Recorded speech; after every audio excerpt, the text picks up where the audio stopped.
High বন্ধুরা, চলে এসেছি ছাদ বাগানে। এটা হচ্ছে আমার ছোট্ট বন্ধুর, আমার বাড়ির পাশেই তাদের ছাদ বাগানে চলে এসেছি।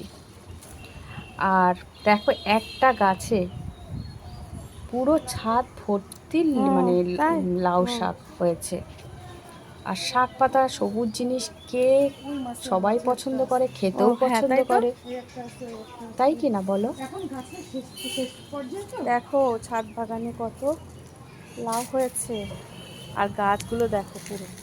এই একটা গাছ না, এটা একটা গাছেই আজকে লাউ শাক বানাবো। তাই পাশের বাড়ি, আমাদের যেখানে বাড়ি তার 3-4টে আমরা ফ্যামিলি আছি আশেপাশে।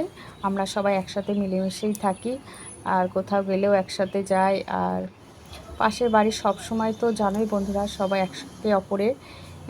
এখন তো ফোনের যুগ, ফোন না করলে কেউ কিছু জানতে পারে না, কিন্তু আশেপাশে যারা থাকে তাদেরকে নিয়েই থাকতে হয়। দেখতে পাওনি তুমি এখনো চোখে? না, কেটে নে, কেটে নে, বড় মোটা হয়ে গেছে।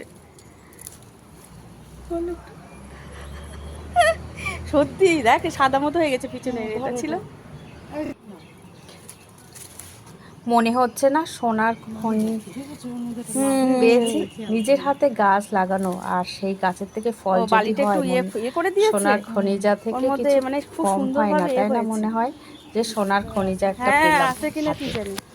মানে মানে নিজের হাতে গাছ লাগিয়ে সেই গাছে যদি ফল হয়, আহা, নিজে তো খেতে ভালো লাগে, এবং অপরকে দিয়ে গাছের এগুলো তেও কিন্তু ভালো লাগে। এইখানে একটা হয়েছে ছোট শাকগুলো কিন্তু মানে মানে এগুলো না, একদম কচি কচি। এই যে আমরা সব ডোগা ডোগা করেই কেটে নিলাম।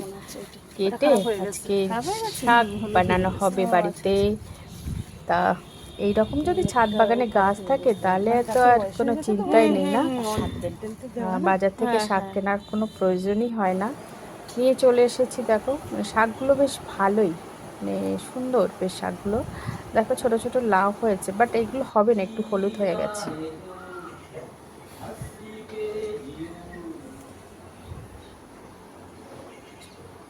মনে খুশি থাকলেই গান চলে আসে। তোমাদের দাদাভাই আবার একটা গান গাইছে।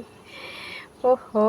আর এই যে দুপুরে মেনুটা আমার রেডি। শাক করলাম, আর ইলিশ মাছ দিয়ে বেগুন দিয়ে একটা ঝোল করলাম। চলো টাটা।